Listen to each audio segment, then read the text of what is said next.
ಸಂಕ್ರಾಂತೌ ಯಾನಿ ದತ್ತಾನಿ ಹವ್ಯಾಕವ್ಯಾನಿ ಮಾನವ್ಯಂ ತಾನಿ ನಿತ್ಯಂ ದದಾತ್ಯರ್ಕಂ ಪುನರ್ಜನ್ಮನಿ ಜನ್ಮನಿ ಸಂಕ್ರಾಂತೌ ಯಾನಿ ದತ್ತಾನಿ ಹವ್ಯಾಕವ್ಯಾನಿ ಮಾನವ್ಯಂ ತಾನಿ ನಿತ್ಯಂ ದದಾತ್ಯರ್ಕಂ ಪುನರ್ಜನ್ಮನಿ ಜನ್ಮನಿ. ಸಂಕ್ರಾಂತಿ ಏಕೆ ಮಾಡುತ್ತಾರೆ? ಈ ದಿನ ಎಳ್ಳಿಗೆ ಮಹತ್ವ ಏನು ಎಂದು ಇವತ್ತು ತಿಳಿದುಕೊಳ್ಳೋಣ. ಭೂಮಿ ಮೇಲೆ ನಡೆಯುವ ಎಲ್ಲ ಚಟುವಟಿಕೆಗಳಿಗೂ ಸೂರ್ಯನೇ ಆಧಾರ. ಒಂದು ರಾಶಿಯಿಂದ ಮತ್ತೊಂದು ರಾಶಿಗೆ ಸೂರ್ಯನು ಪ್ರವೇಶಿಸುವ ಕಾಲಕ್ಕೆ ಸಂಕ್ರಾಂತಿ ಅಥವಾ ಸಂಕ್ರಮಣ ಎಂದು ಕರೆಯಲಾಗುತ್ತದೆ. ಮಕರ ಸಂಕ್ರಾಂತಿ, ದಕ್ಷಿಣಾಯಣ, ಉತ್ತರಾಯಣಗಳ ದಿನಗಳು ಸಂಕ್ರಾಂತಿ ಎಂದು ಆರಂಭವಾಗುವುದರಿಂದ ಈ ದಿನ ವಿಶೇಷ ಮಹತ್ವವನ್ನು ಹೊಂದಿದೆ. ಪ್ರತಿ ವರ್ಷ ಜನವರಿ 14 ಅಥವಾ 15 ಪುಷ್ಯ ಮಾಸದಲ್ಲಿ ಬರುವ ಮಕರ ಸಂಕ್ರಾಂತಿಯನ್ನು ಉತ್ತರಾಯಣ ಪುಣ್ಯಕಾಲ ಎಂದು ಕರೆಯಲಾಗುತ್ತದೆ. ಕೇವಲ ಬದುಕುವುದಕ್ಕಷ್ಟೇ ಅಲ್ಲದೆ ಸಾಯುವುದಕ್ಕೂ ಉತ್ತರಾಯಣ ಪುಣ್ಯಕಾಲವನ್ನು ನೋಡುತ್ತಾರೆ. ಈ ಪುಣ್ಯ ಮುಹೂರ್ತದಲ್ಲಿ ಪುಣ್ಯ ಸ್ಥಳಗಳಲ್ಲಿ ಹಾಗೂ ಉತ್ತರಾಯಣವನ್ನು ದೇವತೆಗಳ ಕಾಲವೆಂದು ಪುಣ್ಯ ನದಿಗಳಲ್ಲಿ ಲಕ್ಷಾಂತರ ದೇವ ಭಕ್ತರು ಮೊದಲು ದಕ್ಷಿಣದತ್ತ ವಾಲಿಗೆ ಚಲಿಸುತ್ತಿದ್ದ ಸೂರ್ಯ ಸಂಕ್ರಮಣ ದಿನದಿಂದ ಉತ್ತರ ದಿಕ್ಕಿಗೆ ತಿರುಗಿ ಚಲಿಸುತ್ತಾನೆ. ಆಯನ ಎಂದರೆ ಚಲಿಸುವುದು, ಆದ್ದರಿಂದ ಉತ್ತರಾಯಣ ದಕ್ಷಿಣಾಯಣ ಎಂದು ಹೆಸರು ಸೃಷ್ಟಿಯಾಗಿದ್ದು. ಹೀಗೆ ಸೂರ್ಯಪಥ ಬದಲಾಗುವುದರಿಂದ ನಮ್ಮ ದೇಶದಲ್ಲಿ ಈ ಸಮಯಕ್ಕೆ ಚಳಿ ಕಡಿಮೆಯಾಗಿ ಹಗಲು ಹೆಚ್ಚು ಸಂಭವಿಸುತ್ತದೆ. ಈ ಹಬ್ಬದ ಆಚರಣೆ ಎಲ್ಲಿ ಮಾಡ್ತಾರೆ ಜಾಸ್ತಿ ಅಂದರೆ ಕರ್ನಾಟಕದಲ್ಲಿ ಸಂಕ್ರಾಂತಿ ಎಂದು ಆಚರಿಸಿದರೆ, ನೆರೆಯ ತಮಿಳುನಾಡು ಅಥವಾ ಆಂಧ್ರ ಪ್ರದೇಶದಲ್ಲಿ ಭೋಗಿ, ಕನು ಹಬ್ಬ ಎಂದು 3 ದಿನಗಳ ಕಾಲ ಈ ಹಬ್ಬವನ್ನು ಆಚರಿಸ್ತಾರೆ. ಮಕ್ಕಳ ಸಂಕ್ರಾಂತಿಯ ಸುಗ್ಗಿಯನ್ನು ಸಾರುವ ಹಬ್ಬವಾಗಿದೆ. ದ್ರಾವಿಡ ಸಂಪ್ರದಾಯವನ್ನು ಪಾಲಿಸುವವರಿಗೆ ಇದೊಂದು ವಿಶೇಷ ಸಂಭ್ರಮದ ದಿನವಾಗಿದೆ. ಸಂಕ್ರಾಂತಿ ದಿನದಂದು ವಿವಾಹಿತ ಹಾಗೂ ಅವಿವಾಹಿತ ಹೆಣ್ಣು ಮಕ್ಕಳು ಎಳ್ಳು, ಬೆಲ್ಲ, ಕೊಬ್ಬರಿ, ನೆಲಗಡಲೆ, ಕಬ್ಬು, ಬಾಳೆಹಣ್ಣು, ಸಕ್ಕರೆ, ಅಚ್ಚು ಇತ್ಯಾದಿಗಳನ್ನು ಎಲ್ಲರಿಗೂ ಹಂಚಿ ಸಂಭ್ರಮಿಸುತ್ತಾರೆ. ಆಂಧ್ರದಲ್ಲಿ ಈ ದಿನದಂದು ಶ್ರೀರಾಮನ ಪೂಜೆ ಮಾಡುತ್ತಾರೆ. ರೈತರು ಜಾನುವಾರುಗಳಿಗೆ ಮೈ ತೊಳೆದು ಅದನ್ನು ಸಿಂಗರಿಸಿ ಮೆರವಣಿಗೆ ಮಾಡುತ್ತಾರೆ. ಅದರಲ್ಲೂ ಸಂಕ್ರಮಣದ ದಿನದ ಸಂಜೆ ಎತ್ತುಗಳಿಗೆ ಕಿಚ್ಚು ಹಾಯಿಸುವುದು ಈ ಹಬ್ಬದ ಒಂದು ವಿಶೇಷವಾಗಿದೆ. ಈ ಎಳ್ಳಿನ ಮಹತ್ವ ತಿಳ್ಕೊಳ್ಳೋದಾದರೆ, ನಾವು ಸಂಕ್ರಾಂತಿ ದಿನದಂದು ಕಪ್ಪು ಎಳ್ಳಿನೊಂದಿಗೆ ಸ್ನಾನ ಮಾಡಿ ಎಳ್ಳು ದಾನ ಕೊಟ್ಟರೆ ಒಳ್ಳೆಯದಾಗುತ್ತದೆ ಎನ್ನುವ ನಂಬಿಕೆ ಇದೆ. ಹಾಗೆಯೇ ದೇವಾಲಯಗಳಲ್ಲಿ ಎಳ್ಳೆಣ್ಣೆ ಹಾಕಿ ದೀಪ ಬೆಳಗಬೇಕು. ಈ ದಿನ ನಾವು ಮಾಡಿದ ದಾನ ಧರ್ಮಗಳ ಪುಣ್ಯವು ಜನ್ಮ ಜನ್ಮದಲ್ಲೂ ಸದಾ ನಮಗೆ ಶ್ರೇಯಸ್ಸು ಸಿಗುವಂತೆ ಸೂರ್ಯನು ಅನುಗ್ರಹಿಸುತ್ತಾನೆ. ಎಳ್ಳು ಬೆಲ್ಲ ತಿಂದು ಒಳ್ಳೆಯ ಮಾತನಾಡು ಎಂಬ ಕನ್ನಡದ ಗಾದೆಗೆ ಸಂಕ್ರಾಂತಿ ಹಬ್ಬವೇ ಮೂಲವಾಗಿರುವುದು. ಮಕರ ಸಂಕ್ರಾಂತಿಯ ಇನ್ನೊಂದು ಹೆಸರು ಉತ್ತರಾಯಣ ಪುಣ್ಯಕಾಲ. ಇಡೀ ಉತ್ತರಾಯಣವೇ ದೇವತೆಗಳಿಗೆ ಪ್ರಿಯವಾದಿದ್ದು, ದೇವ ಕಾರ್ಯ, ಶುಭ ಕಾರ್ಯಗಳಿಗೆ ಈ ದಿನ ಬಹಳ ಪ್ರಾಶಸ್ತ್ಯವಾಗಿದೆ. ಇಂತಹ ಉತ್ತರಾಯಣವನ್ನು ಪ್ರಾರಂಭಿಸುವ ದಿನವಾದ ಮಕರ ಸಂಕ್ರಾಂತಿಗೆ ವಿಶೇಷವಾದ ಮಾನ್ಯತೆ ಇದೆ. ಈ ದಿನ ಶ್ರದ್ಧಾ ಭಕ್ತಿಯಿಂದ ಮಾಡುವ ಸ್ನಾನ, ಧ್ಯಾನ, ದಾನ, ಹೋಮ, ಪೂಜೆ, ತರ್ಪಣ, ಶ್ರಾದ್ದ ಮುಂತಾದವುಗಳಿಗೆ ವಿಶೇಷವಾದ ಫಲ ಸಿಗುತ್ತದೆ ಎನ್ನುವ ವಿಚಾರ ಶಾಸ್ತ್ರಗಳಲ್ಲಿಯೂ ಉಲ್ಲೇಖವಾಗಿದೆ. ಸಂಕ್ರಾಂತಿಯ ಸೌರಮಾನದ ಹಬ್ಬ. ಮಕರ ಮಾಸದಲ್ಲಿ ಮಾಡುವ ಮಕರ ಸಂಕ್ರಮಣ ಆಚರಣೆ ಚಾಂದ್ರಮಾನದಂತೆ ಪುಷ್ಯ ಮಾಸದಲ್ಲಿ ಇದು ಬರುತ್ತದೆ. ಎಳ್ಳಿನ ಹಬ್ಬ ಎಂದೇ ಪ್ರಸಿದ್ಧವಾಗಿರುವ ಸಂಕ್ರಮಣ ಹಬ್ಬದಲ್ಲಿ ಎಳ್ಳನ್ನು ನಾನಾ ರೂಪದಲ್ಲಿ ಬಳಸುತ್ತಾರೆ. ಕೆಲವರು ಎಳ್ಳಿನಿಂದ ಸ್ನಾನ ಮಾಡುತ್ತಾರೆ, ಎಳ್ಳಿನಿಂದ ನೀರಿನಿಂದ ದರ್ಪಣ ತೊಡುತ್ತಾರೆ, ಎಳ್ಳಿನಿಂದ ಮಾಡಿದ ಗೋವನ್ನು ದಾನ ಮಾಡುತ್ತಾರೆ. ಮಕ್ಕಳಿಗೆ ಆರತಿ ಎತ್ತಿ ಗುರು ಹಿರಿಯರಿಗೆ ನಮಸ್ಕಾರ ಮಾಡಿ ಆಶೀರ್ವಾದ ಪಡೆಯುವುದು ಸಂಕ್ರಾಂತಿ ಹಬ್ಬದ ಒಂದು ವಿಶೇಷ ಪದ್ಧತಿಯಾಗಿದೆ. ಮಕರ ಸಂಕ್ರಾಂತಿಯ ದಿನದಂದು ದೇವತೆಗಳಿಗೆ ಹಗಲು ಹಾಗೂ ರಾಕ್ಷಸರಿಗೆ ರಾತ್ರಿಯಾಗುವುದು ಪುರಾಣದಲ್ಲಿ ಹೇಳಲಾಗಿದೆ. ಆನಂದಕ್ಕಾಗಿ ಎಳ್ಳು ಬೆಲ್ಲ ತಿಂದು ಒಳ್ಳೆಯ ಮಾತನಾಡೋಣ ಎಂದು ಎಲ್ಲರೂ ಎಳ್ಳು ಬೆಲ್ಲವನ್ನು ಹಂಚುತ್ತಾರೆ. ಉತ್ತರ ಭಾರತದಲ್ಲಿಯೂ ಸಂಕ್ರಮಣ ಹಬ್ಬವನ್ನು ವಿಜೃಂಭಣೆಯಿಂದ ಆಚರಿಸುತ್ತಾರೆ. ಆಕಾಶದಲ್ಲಿ ಅದೆಷ್ಟೋ ಅಗಣಿತ ನಕ್ಷತ್ರ ಪುಂಜಗಳಿವೆ. ಅವುಗಳಲ್ಲಿ ನಮಗೆ ಹತ್ತಿರವಿರುವ ನಕ್ಷತ್ರ ಸೂರ್ಯ. ಈತನ ಪರಿಯಲ್ಲಿ ಬರುವುದು ಸೌರವ್ಯೂಹ. ಈ ಸೂರ್ಯ ಭೂಮಿ ಸಹಿತ ಅನೇಕ ಗ್ರಹಗಳಿಗೆ ಅನಾಯಕ. ಇವನ ಆಕರ್ಷಣೆಗೆ ಒಳಗಾಗಿ ನವಗ್ರಹಗಳು ತಮ್ಮ ಪಥವನ್ನು ನಿರ್ಮಿಸಿಕೊಂಡಿವೆ. ಮನುಷ್ಯ ಅನಂತವಾದ ಆಕಾಶದಲ್ಲಿ ಕಾಲ್ಪನಿಕವಾದ ಒಂದು ವೃತ್ತವನ್ನು ನಿರ್ಮಿಸಿ ಅದನ್ನು 12 ಭಾಗಗಳನ್ನಾಗಿ ಮಾಡಿ ಅವುಗಳನ್ನು ರಾಶಿ ಎಂದು ಹೆಸರಿಸಿದ್ದಾನೆ. ಸೂರ್ಯನಿಗೆ ಈ ಸೌರವ್ಯೂಹದಲ್ಲಿ ಗತಿಯಿಲ್ಲ. ಅಂದರೆ ಅವನ ಆಕರ್ಷಣೆಗೆ ಒಳಗಾಗುವ ಗ್ರಹಗಳಿಗೆ ಪರಿಭ್ರಮಣವಿದೆ. ಹೀಗಿದ್ದರೂ ಈ ಸೂರ್ಯ ಇನ್ನೊಂದು ಬಲಿಷ್ಠ ಸೂರ್ಯನ ಸುತ್ತ ತಿರುಗುತ್ತಾನೆ ಎನ್ನುವುದು ನಿತ್ಯ ಸತ್ಯ. ಆದರೆ ಪ್ರತಿ ರಾಶಿ ವಿಭಾಗಗಳಲ್ಲಿಯೂ ಸೂರ್ಯನ ಪರಿಭ್ರಮಣವನ್ನು ನಾವು ಹೇಳಬಹುದು. ಇನ್ನೊಂದು ಸೂರ್ಯನ ಸುತ್ತ ತಿರುಗುವ ಪರಿಭ್ರಮಣವನ್ನಲ್ಲ. ಆದರೆ ನಾವಿರುವ ಭೂಮಿಯ ಹಾಗೆ ಉಳಿದ ಗ್ರಹಗಳು ಚಲಿಸಿದಾಗ ಸೂರ್ಯ ಪರಿಭ್ರಮಿಸಿದಂತೆ ತೋರುವುದು. ಹೇಗಿದ್ದರೂ ಫಲಿತಾಂಶ ಬೇರೆ ಅಲ್ಲ. ಹೀಗೆಯೇ ಭೂಮ್ಯಾದ್ರಿ ಗ್ರಹಗಳು ಸೂರ್ಯನ ಸುತ್ತ ತಿರುಗುವುದರಿಂದ ಸೂರ್ಯನೇ ಮೇಷಾದಿ ರಾಶಿಗಳನ್ನು ದಾಟಿದಂತೆ ಕಾಣಿಸುವುದು. ಒಂದು ರಾಶಿಯಿಂದ ಇನ್ನೊಂದು ರಾಶಿಗೆ ಸೂರ್ಯನ ಕ್ರಮಣವೇ ಸಂಕ್ರಾಂತಿ. ಮೇಷಕ್ಕೆ ಬಂದಾಗ ಮೇಷ ಸಂಕ್ರಾಂತಿ, ಋಷಭ ಸಂಕ್ರಾಂತಿ, ಮಿಥುನ ಸಂಕ್ರಾಂತಿ, ಹೀಗೆ 12 ರಾಶಿಗಳ ಕ್ರಮದಿಂದ 12 ಸಂಕ್ರಾಂತಿಗಳಾಗುತ್ತವೆ. ಹೀಗಿದ್ದರೂ ಸೂರ್ಯನು ಧನುರ್ ರಾಶಿಯಿಂದ ಮಕರ ರಾಶಿಗೆ ಪ್ರವೇಶಿಸುವ ಕಾಲಕ್ಕೆ ವಿಶೇಷವಿದೆ. ಹಾಗಾಗಿಯೇ ಮಕರ ಸಂಕ್ರಾಂತಿಗೆ ವಿಶೇಷವಾದ ಮಹತ್ವವಿದೆ. ಸಂಕ್ರಮಣದ ಅಥವಾ ಮಕರ ಸಂಕ್ರಾಂತಿಯಿಂದ ಉತ್ತರಾಯಣ ಪ್ರಾರಂಭ. ದಕ್ಷಿಣಾಯಣಕ್ಕಿಂತ ಉತ್ತರಾಯಣ ಶ್ರೇಷ್ಠವಾದ ಕಾಲ. ದೇವತೆಗಳ ಹಗಲಾಗಿರುವ ಉತ್ತರಾಯಣ ಕಾಲ ದೇವತೆಗಳಿಗೆ ಪ್ರಿಯವಾದುದು. ಶುಭ ಕಾರ್ಯಗಳಿಗೆ ಪ್ರಶಸ್ತವಾದ ಕಾಲ. ವಿವಾಹವೇ ಮೊದಲಾದ ಮಂಗಳ ಕಾರ್ಯಗಳು ಮಕರ ಸಂಕ್ರಾಂತಿಯ ನಂತರ ಪ್ರಾಶಸ್ತ್ಯವನ್ನು ಪಡೆಯುತ್ತದೆ. ಮಕರ ಸಂಕ್ರಾಂತಿಯಂದು ಸ್ವರ್ಗದ ಬಾಗಿಲು ತೆರೆದಿರುತ್ತದೆ ಎಂದು ಸಂಪ್ರದಾಯ ಸಾರುತ್ತದೆ. ಸ್ವೇಚ್ಛಾ ಮರಣಿಯಾಗಿದ್ದ ಭೀಷ್ಮ ಪಿತಾಮಹ ಸಾವನ್ನು ಬರಮಾಡಿಕೊಳ್ಳಲು ಉತ್ತರಾಯಣವನ್ನೇ ಕಾಯುತ್ತಿದ್ದ ಕಥೆ ನಮಗೆಲ್ಲ ಗೊತ್ತಿದೆ. ಉತ್ತರಾಯಣದ ಪುಣ್ಯಕಾಲದಲ್ಲಿ ಮಕರ ಸಂಕ್ರಮಣದಂದು ಶ್ರದ್ಧಾ ಭಕ್ತಿಯಿಂದ ಮಾಡುವ ಧ್ಯಾನ ದಾನ ಪೂಜಾದಿಗಳಿಗೆ ಅತ್ಯಂತ ಶ್ರೇಷ್ಠವಾದ ಫಲವಿದೆ. ದೇವಿ ಪುರಾಣಗಳಲ್ಲಿ ಹೀಗೆ ಹೇಳಲಾಗಿದೆ. ಸಂಕ್ರಾಂತೌ ಯಾನಿ ದತ್ತಾನಿ ಹವ್ಯಕವ್ಯಾನಿ ಮಾನವೈಂ ತಾನಿ ನಿತ್ಯಂ ದದಾತ್ಯರ್ಕಂ ಪುನರ್ಜನ್ಮನಿ ಜನ್ಮನಿ.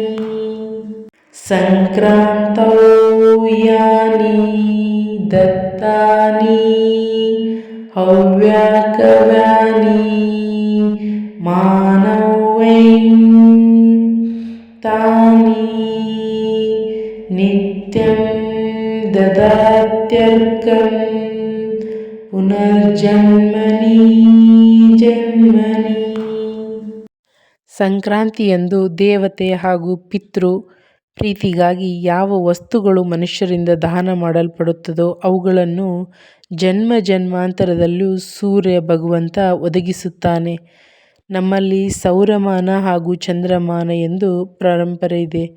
ಸಂಕ್ರಾಂತಿ ಸೌರಮಾನದ ಪರ್ವ. ಮಕರ ಮಾಸದ ಪ್ರಾರಂಭದ ದಿನವೇ ಮಕರ ಸಂಕ್ರಾಂತಿಯ ಆಚರಣೆ. ಈ ಸಂಕ್ರಾಂತಿಯನ್ನು ಯಾವ ನಿರ್ದಿಷ್ಟ ಸಮಯದಲ್ಲಿ ಆಚರಿಸಬೇಕೆಂದು ಒಂದು ಕ್ಲಿಷ್ಟಕರವಾದ ಒಂದು ವಿಷಯ ಆಗಿದೆ. ಯಾಕಂದರೆ ಸೂರ್ಯ ಧನುರಾಶಿಯಿಂದ ಮಕರ ರಾಶಿಗೆ ಪ್ರವೇಶಿಸುವ ನಿರ್ದಿಷ್ಟ ಕಾಲವು ಅತ್ಯಂತ ಸೂಕ್ಷ್ಮವಾಗಿದೆ. ಅದು ತ್ರುಟಿ ಎಂಬ ಸೂಕ್ಷ್ಮ ಕಾಲಕ್ಕಿಂತಲೂ 1001 ಭಾಗದಷ್ಟು ಸೂಕ್ಷ್ಮವಾಗಿದೆ. ಈ ಕಾಲ ಯೋಗಿಗಳಿಗೆ ತಿಳಿಯಬಹುದಾಗಿದೆ, ಜನಸಾಮಾನ್ಯರಿಗೆ ಹಾಗೂ ಅರಿವು ಅಸಂಭವ. ಹಾಗಾಗಿ ಈ ಕಾಲಕ್ಕೆ ಹತ್ತಿರವಿರುವ ಹಿಂದೂ ಮುಂದಿನ ಕಾಲ ಪುಣ್ಯಕಾಲವೆಂದು ಪರಿಗಣಿಸಲಾಗಿದೆ. ಅಂದರೆ ಹಿಂದೆ ಮತ್ತು ಮುಂದಿನ 30 ನಾಡಿಗಳು ಪವಿತ್ರ ಅತ್ಯಂತ ಪುಣ್ಯಕಾಲವೆಂದರೆ ಸಂಕ್ರಾಂತಿ ಬಿಂದುವಿಗೆ ಹತ್ತಿರವಾದ 12 ಗಳಿಗೆಗಳು ಎನ್ನಬಹುದು. ಈ ಕಾಲದಲ್ಲಿ ಸತ್ಕರ್ಮಗಳಿಗೆ ಅನಂತ ಪುಣ್ಯವಿದೆ. ಪುಷ್ಯ ಮಾಸ ಕೃಷ್ಣ ಪಕ್ಷದ ಷಷ್ಠಿ ತಿಥಿ. ಇದು ಲಕ್ಷಾಂತರ ರೇಖಾಂಶಗಳ ವ್ಯತ್ಯಾಸದಿಂದ ಬೇರೆ ಬೇರೆ ಸ್ಥಳಗಳಿಗೆ ಅನುಸಾರವಾಗಿ ಸ್ವಲ್ಪ ವ್ಯತ್ಯಾಸವಾಗುವುದು. ಮರುದಿವಸ ಉತ್ತರಾಯಣ ಪುಣ್ಯಕಾಲವಿದೆ. ಒಟ್ಟಿನಲ್ಲಿ ಸಂಕ್ರಾಂತಿ ಹಬ್ಬ ಸ್ವಲ್ಪ ಮಟ್ಟಿನ ವ್ಯತ್ಯಾಸದೊಂದಿಗೆ ಇಡೀ ಭಾರತದಲ್ಲಿ ಆಚರಿಸಲಾಗುತ್ತದೆ. ಪುಣ್ಯತೀರ್ಥಗಳಲ್ಲಿ ಅಂದರೆ ನದಿ, ಸಂಗಮ, ಸಮುದ್ರ ಮುಂತಾದವುಗಳಲ್ಲಿ ಪವಿತ್ರ ಸ್ನಾನ ಮಾಡುವ ಪದ್ಧತಿ ಸಂಪ್ರದಾಯವಾಗಿದೆ. ಈ ಶರೀರದ ಕೊಳೆಯನ್ನು ನಿವಾರಿಸುವ ಜೊತೆಗೆ ಮಾನಸಿಕ ಕೊಳೆಯನ್ನು ನಾಶ ಮಾಡುವುದು ಈ ಸ್ನಾನದ ಉದ್ದೇಶ. ಸಂಕಲ್ಪ ಪೂರ್ವಕವಾಗಿ ಅಂದರೆ ಸರ್ವ ರೋಗ ನಿವೃತ್ತಿಗಾಗಿ, ಎಲ್ಲ ಅಭಿಷೇಕ ಸಿದ್ಧಿಗಾಗಿ ಸ್ನಾನವನ್ನು ಮಾಡಬೇಕು. ಇದು ಪರಮಾತ್ಮನ ಅಭಿಮುಖಕ್ಕೆ ಅತ್ಯಂತ ಪ್ರಶಸ್ತವಾದ ಕಾಲವಾಗಿದೆ. ಎಳ್ಳನ್ನು ಈ ಹಬ್ಬದಲ್ಲಿ ವಿಶೇಷವಾಗಿ ಬಳಸಲಾಗುತ್ತದೆ. ಎಳ್ಳಿನ ನೀರಿನಿಂದ ಸ್ನಾನ ಮಾಡಿದರಾಯಿತು. ಎಳ್ಳಿಂದ ನೀರಿನಿಂದ ತರ್ಪಣ ಬಿಡುತ್ತಾರೆ. ಎಳ್ಳಿನ ಗೋವನ್ನು ದಾನ ಮಾಡುವುದು ಶ್ರೇಯಸ್ಕರ. ಪೀಡಾ ಪರಿಹಾರಕ್ಕಾಗಿ ಎಳ್ಳು, ಬೆಲ್ಲ, ಕೊಬ್ಬರಿ ಇತ್ಯಾದಿಗಳನ್ನು ಹಂಚಬೇಕು. ಮಕ್ಕಳ ಮೇಲೆ ಎಳ್ಳನ್ನು ಸುರಿಯುವುದರಿಂದ ಬಾಲಾರಿಷ್ಟ ನಾಶವಾಗುತ್ತದೆ. ವಿಶೇಷವಾಗಿ ಎಳ್ಳೆಣ್ಣೆಯ ದೀಪವನ್ನು ಉರಿಸುವುದು, ಸೂರ್ಯ ನಮಸ್ಕಾರ ಇವುಗಳಿಂದ ಆಯುಷ್ಯ ಆರೋಗ್ಯ ವೃದ್ಧಿಯಾಗುವುದು. ಹಲವರು ಅಂದು ಆದಿತ್ಯ ಹೃದಯ ಸ್ತೋತ್ರದ ಪಾರಾಯಣ ಮಾಡುತ್ತಾರೆ. ಸಂಕ್ರಾಂತಿ ಹಬ್ಬದಂದು ಪ್ರತಿಯೊಬ್ಬರ ಮನೆಯಲ್ಲಿ ಮಾಡುವ ಭಕ್ಷ್ಯ ಭೋಜ್ಯಗಳನ್ನು ಪರಸ್ಪರ ಹಂಚುವ ಮೂಲಕ ನಮ್ಮೆಲ್ಲರ ಸುಖ ದುಃಖಗಳನ್ನು ಪರಸ್ಪರ ಹಂಚಿಕೊಳ್ಳುವುದು ವಾಡಿಕೆ. ಮಕ್ಕಳಿಂದ ಹಿಡಿದು ವೃದ್ಧರವರೆಗೂ ಆಚರಿಸಲಾಗುವ ವಿಶಿಷ್ಟ ಉಲ್ಲಾಸದಾಯಕ ಹಬ್ಬ ಸಂಕ್ರಾಂತಿ. ತಮಿಳುನಾಡಿನಲ್ಲಿ ಪೊಂಗಲ್ ಎಂದು ಆಚರಿಸುತ್ತಾರೆ. ನಮಗೆ ಪ್ರಿಯರಾದವರಿಗೆ ಶುಭಾಶಯ ಪತ್ರ ಕಳಿಸುವುದು ಸಂಕ್ರಾಂತಿಯ ವಿಶಿಷ್ಟ. ಕಜ್ಜಾಯವಾದ ಎಳ್ಳು ಬೆಲ್ಲದ ಮಿಶ್ರಣದ ತಿಂಡಿಯನ್ನು ಹಂಚುವುದು ಎಲ್ಲೆಡೆ ಪ್ರಸಿದ್ಧ. ಒಟ್ಟಿನಲ್ಲಿ ಮಕರ ಸಂಕ್ರಮಣದಂದು ಸೂರ್ಯನಾರಾಯಣನನ್ನು ಆಚರಣೆ ಮಾಡುವುದರಿಂದ ಆಯುಷ್ಯ ಆರೋಗ್ಯ ಸಂಪತ್ತು ಪಡೆಯಬಹುದು. ಇವಾಗ ಸೂರ್ಯನಾರಾಯಣ ಮಂತ್ರವನ್ನು ಭಕ್ತಿಯಿಂದ ಕೇಳಿಸಿಕೊಳ್ಳಿ. ಓಂ ಶ್ರೀ ಸೂರ್ಯನಾರಾಯಣಾಯ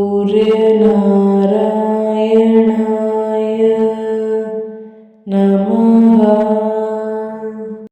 ಈ ಮಂತ್ರ ಜನಪ್ರಿಯವಾದ ಮಂತ್ರವಾಗಿದ್ದು ಇದು ಆರೋಗ್ಯ, ದೀರ್ಘಾಯುಷ್ಯ ಮತ್ತು ಸಂಪತ್ತನ್ನು ನೀಡುತ್ತದೆ. ಹಾಗೆ ಓಂ ಗೃಣೀ ಸೂರ್ಯಾಯ ನಮಃ ತನ್ನೋ ಸೂರ್ಯ ಪ್ರಚೋದಯಾತ್.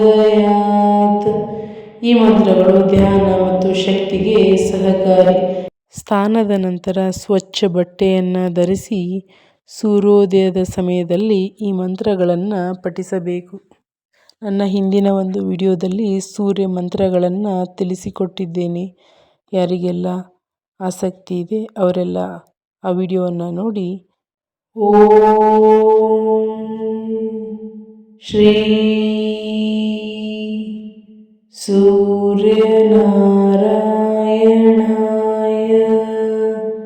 ನಮಃ.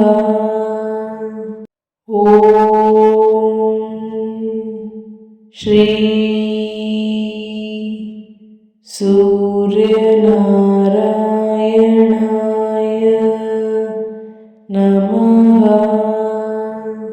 ॐ श्री सूर्यनारायणाय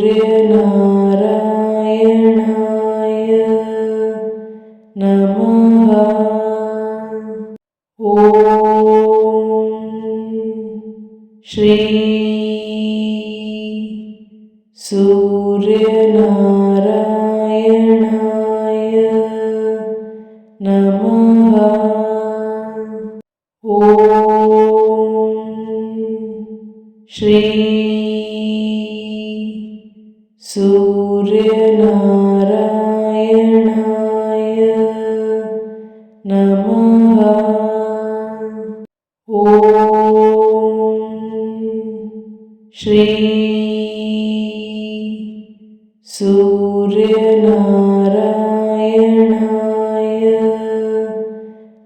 नमः। ॐ श्री सूर्यनारायणाय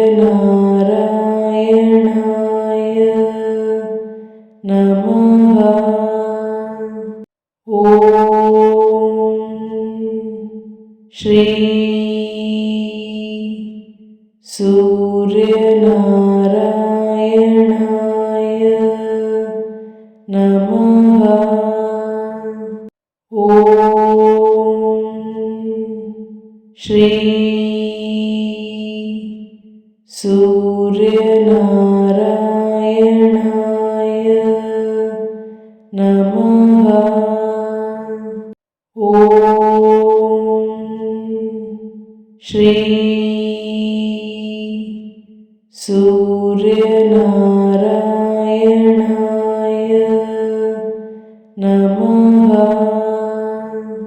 ॐ श्री सूर्यनारायणाय नमः। ॐ श्री सूर्यनारायणाय नमः। ॐ श्री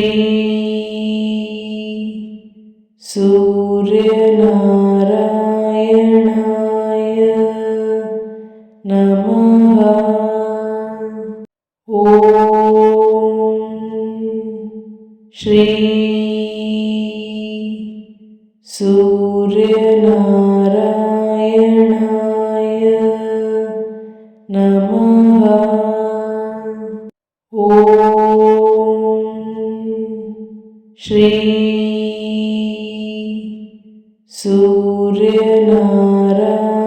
सूर्यनारायणाय नमः। ॐ श्री सूर्यनारायणाय नमः। ॐ श्री सूर्यनारायणाय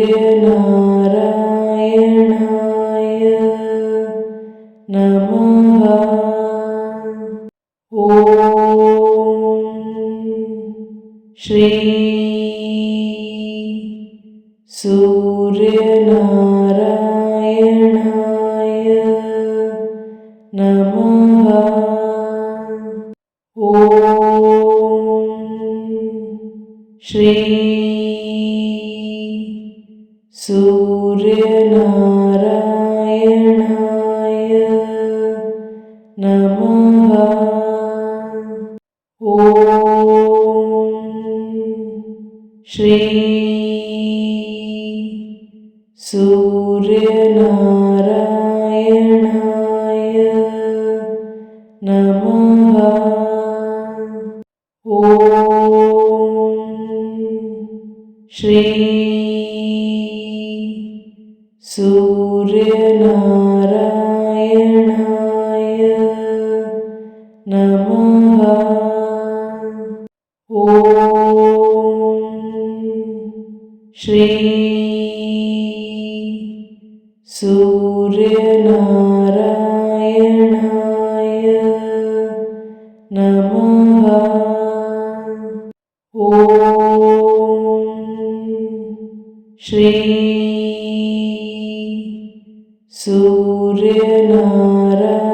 ಸೂರ್ಯನಾರಾಯಣಾಯ ನಮಃ. ಓಂ ಶ್ರೀ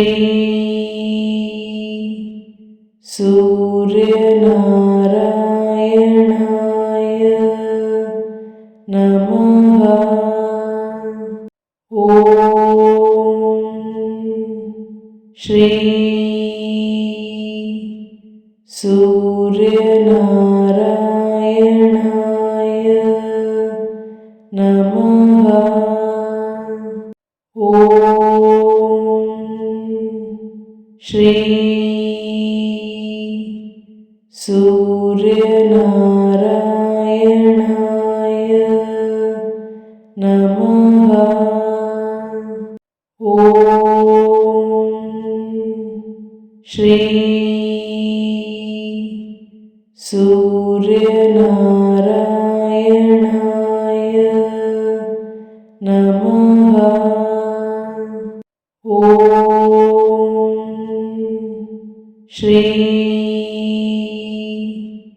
ಸೂರ್ಯನಾರಾಯಣಾಯ